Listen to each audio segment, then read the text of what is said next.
అవకాశం ఉందా సార్? మీరు ఇన్వాల్వ్ అయితే కాన్ఫ్లిక్ట్ అనేది లేదు.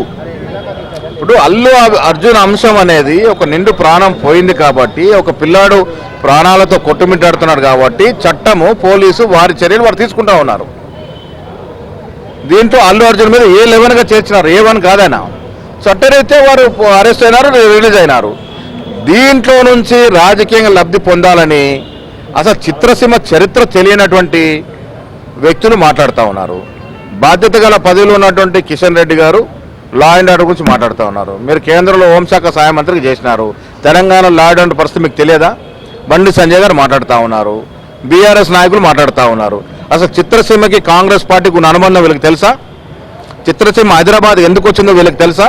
వీళ్ళు ఎక్కడున్నారు? అప్పుడు 70 శతకంలో ఆనాడు ముఖ్యమంత్రులు ఉన్నటువంటి చెన్నారెడ్డి గారు, వెంగళరావు గారు చిత్రసీమ హైదరాబాద్ రావడానికి, రామానాయుడు స్టూడియో, పద్మాలయ స్టూడియో హైదరాబాద్ వెలువడడానికి కారకులు ఎవరు? ఆనాటి కాంగ్రెస్ ముఖ్యమంత్రులు. ఇవి తెలియకుండా కాంగ్రెస్ పార్టీకి చిత్రసీమకు ఉన్నటువంటి బంధం తెలియక ఈ జరిగిన ఒక సంఘటన రాజకీయం చేసి లబ్ధి పొందాలని ప్రయత్నం చేస్తా ఉన్నారు.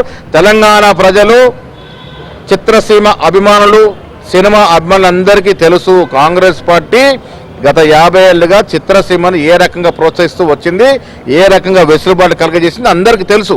పుష్ప 2 కూడా వెసులుబాటు ప్రభుత్వం ఇచ్చింది. ఎందుకు ఇచ్చింది? పుష్ప 2 అనేది ఒక కమర్షియల్ సినిమా అయినప్పుడు కూడా ఎందుకు వెసులుబాటు ఇచ్చినాము? చిత్రసీమను ప్రోత్సహించాలని. అప్పుడు సంఘటన జరగలే కదా. సంఘటన జరగకముందు చిత్రసీమకి పుష్ప 2కి వెసులుబాటు కలగజేసింది, కొన్ని అవకాశాలు ఇచ్చింది. ఎందుకు ఇచ్చింది? ఆ తర్వాత జరిగిన సంఘటనకి దీనికి ముడిపెడితే ఇది సబబు కాదు. రాజకీయాలు ఇవాళ మాట్లాడుతున్నవారు వాస్తవాలు తెలుసుకుంటే మంచిదని చెప్తా ఉన్నాం. ఇది మొత్తానికైతే చిత్రసీమకు కాంగ్రెస్ పార్టీ ఎలాంటి వ్యతిరేకం కాదు, చిత్రసీమను ఖచ్చితంగా ప్రోత్సహిస్తుంది. ఈ ప్రోత్సహించడంలో భాగంగానే పుష్ప 2ను కూడా దానికి బెనిఫిట్ షోలు కానీ రాయితీలు కానీ కల్పించే అంశాన్ని కూడా పరిశీలించింది. కానీ వాళ్ళపై చిత్రసీమకు అదేవిధంగా కాంగ్రెస్ పార్టీకి గ్యాప్ పెంచడానికి కొన్ని ప్రతిపక్షాలు ప్రయత్నం చేస్తున్నట్లు మహేష్ కుమార్ గౌడ్ చెప్పారు. ఇక చంద్రశేఖర్ రెడ్డికి సంబంధించినటువంటి విషయంలో కాంగ్రెస్ పార్టీ చీఫ్ మహేష్ కుమార్ గౌడ్ చాలా ఒక విషయాన్ని క్లారిటీగా చెప్పాడు. చంద్రశేఖర్ రెడ్డి కాంగ్రెస్ వాది, గతంలో కాంగ్రెస్ పార్టీలో ఉన్నాడు, ఇప్పుడు కూడా కాంగ్రెస్ పార్టీలో ఉన్నాడు. ఆయన కాంగ్రెస్ పార్టీ నేతలుగా తనని పార్టీ ఇన్ఛార్జ్గా ఉన్నటువంటి దీపదాస్ మున్షిని కలవడానికి గాంధీ భవన్కి వచ్చాడు.